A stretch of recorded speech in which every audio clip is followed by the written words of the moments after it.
Friend, welcome to my channel. आज फिर मैं आपके लिए एक सुंदर सा मोहरी का डिज़ाइन लेके आई हूँ, जिसके लिए मैंने 3 इंच की मोहरी तैयार कर ली है और दोनों तरफ जैसा कि आप देख रहे हैं एक एक लहर भी बना ली है।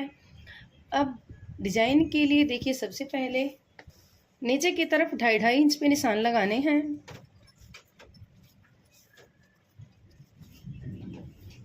अब इन निशानों के बिल्कुल ठीक सामने इस तरह से निशान लगाने हैं।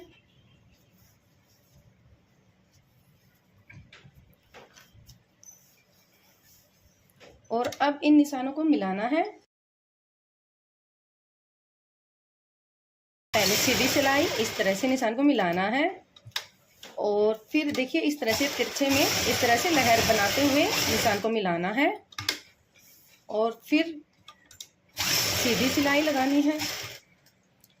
अगर आपको डिज़ाइन पसंद आए तो वीडियो को लाइक शेयर कमेंट ज़रूर करना। अगर आप मेरे चैनल पे पहली बार आए हैं तो चैनल को सब्सक्राइब ज़रूर करना।